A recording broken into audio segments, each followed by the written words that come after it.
gets a full, or your sister gets a full scholarship to because he thought that if I moved on campus, people, Afghani community would talk about our family, how, oh my gosh, she's totally going to become like Americanized, she's going to forget about Afghani culture, she's going to be a different person, one day she's going to bring a shame to the family, you know. She did go away to school, and though she wasn't too far from home, she was coming home less and less, and also feeling less and less comfortable when she was there. When I was at home, like, oh my God, I have to be careful that my leg doesn't show, I have to be careful that, you know, I don't have low neck, you know, like stuff like that.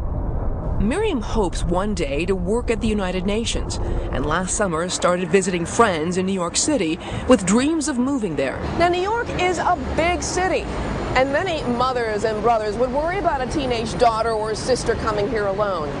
But in this case, it seems fair to say, the concern was not for Miriam's physical safety, but for the Mohammed family's honor. Sheriff's investigators say Mrs. Mohammed asked Wahid to stop Miriam from coming, and Wahid did just that.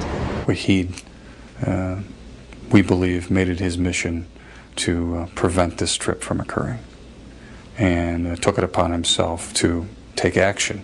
And that action was what? He stabbed her multiple times. Sheriff's investigator Patrick Crow says Wahid confronted his sister about her New York trip in front of the family home. Where on her body did he stab her? All over.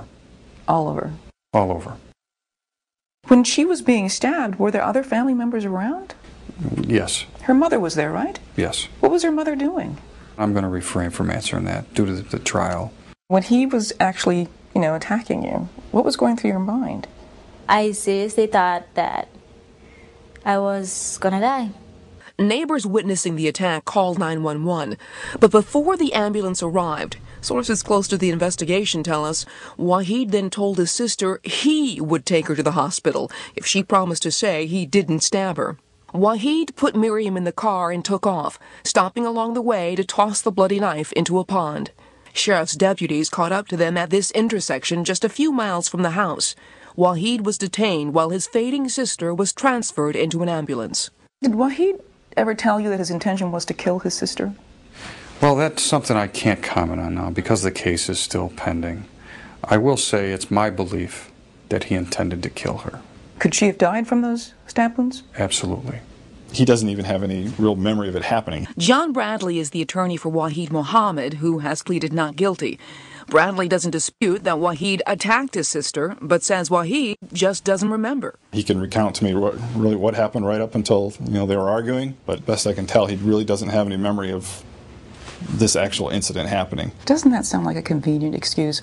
I just don't remember. Well, not remembering is not an excuse under the law, but given his history and the things that he's gone through, it's not that far-fetched either. Did he ever have any emotional, mental issues?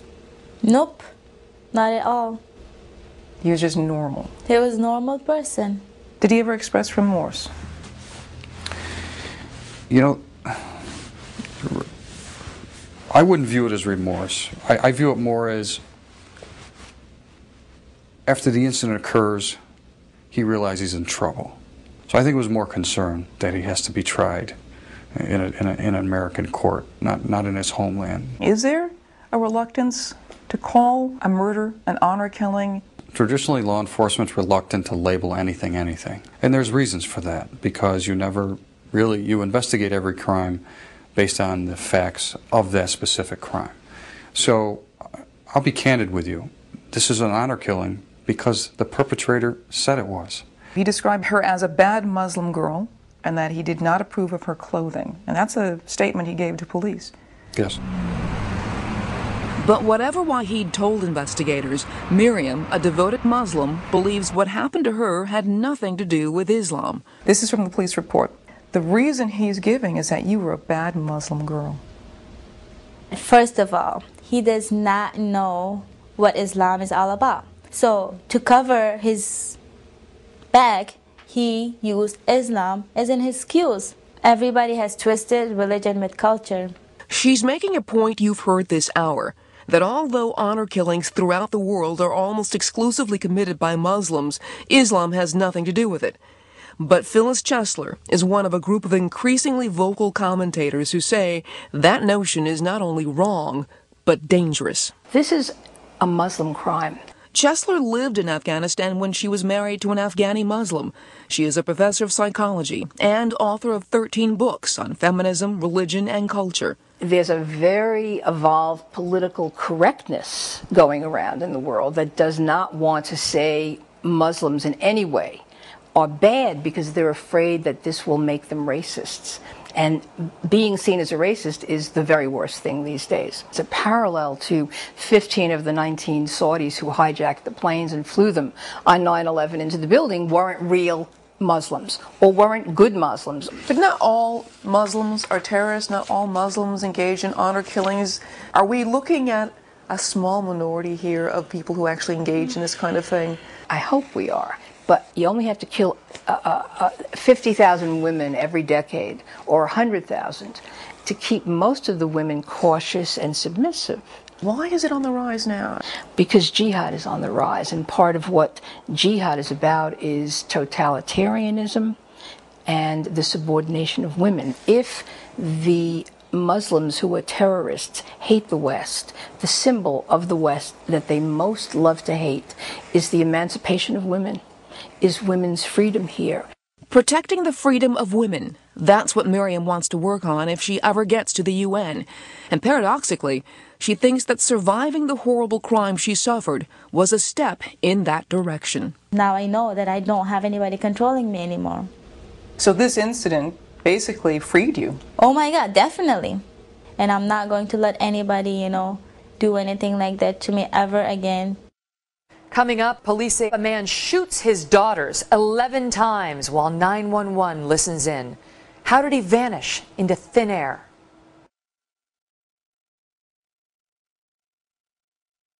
Well, earlier this hour, we told you of a horrific double murder. Two teenage sisters, Amina and Sarah Saeed, shot 11 times while 911 dispatchers listened in. Police say their father, Yasser, killed them in the back of a borrowed cab that he ditched at the taxi stand of a Dallas area hotel, and then he disappeared. But to where? Here again is Greg Jarrett.